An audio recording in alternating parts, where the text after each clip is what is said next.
কথা বলবো। আমাদের সঙ্গে এ পর্যায়ে একজন অতিথি যুক্ত হবেন, একেবারেই তরুণ। সে মূলত একজন অধিকার কর্মী, মোহাম্মদ রেজায়ে রাব্বি জায়েদ।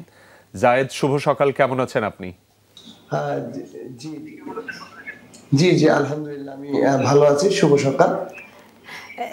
জায়েদ, আমরা জানি যে আসলে আপনি তরুণদের সাথে এই মুহূর্তে কাজ করছেন। আপনি নিজেও আসলে তরুণ এবং তরুণ অধিকার কর্মী।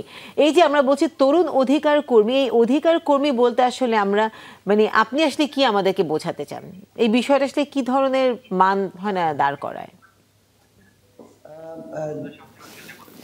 জি, আমি আমি নিজেও একজন তরুণ এবং আপনারা জানেন যে বাংলাদেশের প্রায় ওয়ান থার্ড যে শতাংশ আছে, এক তৃতীয়াংশ হচ্ছে তরুণ। তো তরুণদের অধিকার বলতে জি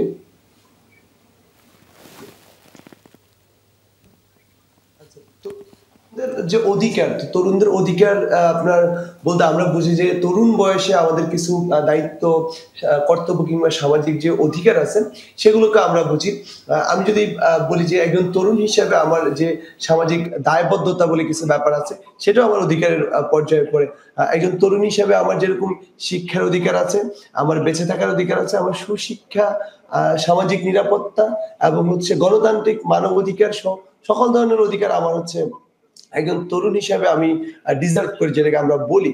তো সেক্ষেত্রে হচ্ছে আপনার আমাদের অনেকগুলো সামাজিক দায়বদ্ধতা আছে, সামাজিক অধিকার আছে, কর্তব্য আছে।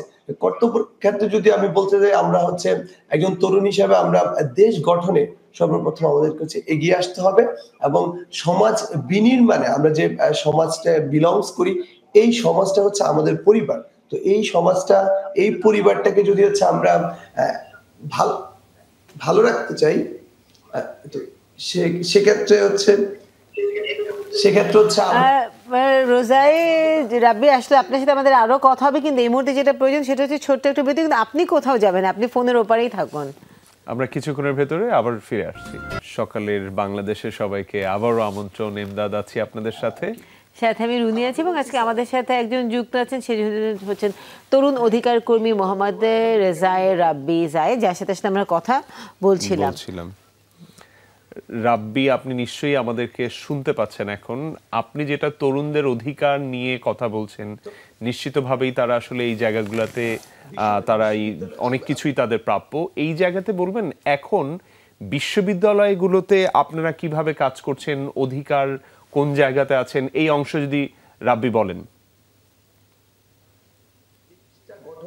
সবার আগে এগিয়ে আসা, কারণ আমরা এই দেশে 5ই আগস্টের মতো একটা রেভলিউশন ঘটিয়ে যে বাংলাদেশ, নতুন বাংলাদেশ পেয়েছি, সেই নতুন বাংলাদেশকে আমরা বিনির্মাণ যদি না করি তাহলে কারা করবে? সো আমি মনে করি যারা বিশ্ববিদ্যালয় লেভেলের তরুণরা আছে তাদেরকে আমার আহ্বান, বা আমি আমার জায়গা থেকে মনে করব যে তারা যেন, যারা রাজনৈতিক সচেতন হয় এবং রাজনৈতিক সচেতনতা যদি তাদের মধ্যে তৈরি না হয়, সেক্ষেত্রে আমরা বিগত যে 16 বছরের যে ফ্যাসিজম দেখেছি, আমাদের যে তরুণরা রাজনীতি বিমুখ হয়ে যাওয়ার কারণে এই ফ্যাসিজমের তৈরি হয়েছে। সো আমরা চাই যে তরুণরা রাজনৈতিক সচেতন হোক, নতুন ভাবে রাজনীতিতে চলে আসুক, মেধাবীদের রাজনীতি হোক, এবং সেক্ষেত্রে আমরা একটা সুন্দর রাজনৈতিক ক্যাম্পাস এবং রাব্বি, অসংখ্য ধন্যবাদ আপনাকে, এবং আপনার এই কথার সাথে আমরাও সহমত যে তরুণদেরকে আসলে রাজনীতি সচেতন হতে হবে এবং তাদের হাতেই আসলে বাংলাদেশ, তরুণরাই বাঁচিয়ে রাখবে, আমাদের বাংলাদেশকে সামনে নিয়ে যাবে। এই প্রত্যাশায় আমরা সকালের বাংলাদেশের একেবারে শেষ প্রান্তে চলে এসেছি। আমরা চাই